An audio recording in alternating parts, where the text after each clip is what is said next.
Hi everybody, I'm Tim from Canadian Craft Tours. Today I'm going to talk to you about sugar in wine. Not added sugar to wine, but residual sugar in wine. What I mean by that is that even when a wine ferments completely dry, there is a small amount of what is called residual sugar left in solution. Even dry wines have this.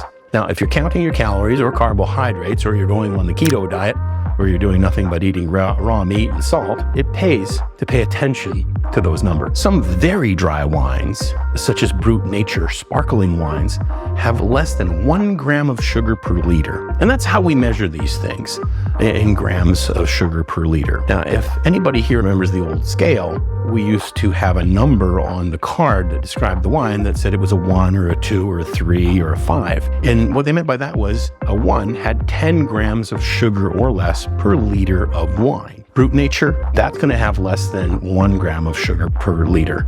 That's going to give you less than 1/10 of a gram of carbohydrates, total carbohydrates per 5-ounce serving. Very dry, and those wines are pretty lean and pretty interesting to drink. Most bottles sold as simply dry wine have around 10 grams of sugar per liter in them. It's not because they're not classy or cool, that's just where the wine finishes fermenting, all the alcohol's there, and these sugars are left in solution.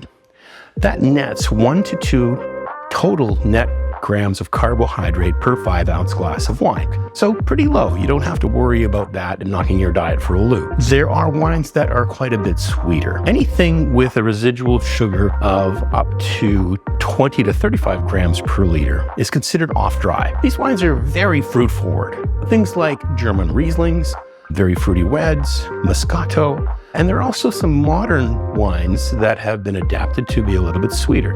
Things like the Barefoot wines or the Apothic. They have up to about 35 grams per liter of residual sugar. Makes them very drinkable, and people who normally wouldn't like an extremely astringent dry red wine can enjoy some red. That'll give you about net 10 to 20 grams of carbohydrates per 5-ounce glass of wine. The scale then goes up even higher to sweet. That's 35 grams to 120 grams of residual sugar per liter of wine. Yes, 120 grams. That is about 1/4 of a pound of sugar for those of us in the old scale. These are things like Moscato, port wines, Riesling Auslese, dessert wines in general like that. They'll net you between 20 and 70 grams of carbohydrate in total per 5-ounce glass. You can kiss your keto day goodbye. At the very far end of the scale, there are the stickies, the very sweet wines. They have more than 120 grams of sugar per liter, and some of them can have 400 or 500 grams. These include things like ice wine, tawny port, cream sherry, sauterne, Trockendieren Auslese, Riesling, and others.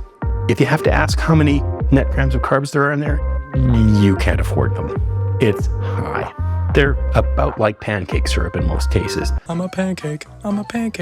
But in the proper context, they're delicious. Wines may sound extreme, and as though you couldn't drink more than a sip at a time. But it's important to remember that your average cola drink has more than 110 grams of sugar per liter. And I see people drinking liter after liter all day long. So it can't be that hard to drink your sugar. Hey, I'm Tim from Canadian Craft Tours. If you're enjoying these short videos, please click on the like, subscribe, and ding the little bell so we can send you a note when we've got a new one out. Thanks. Yeah. Biff bam boom.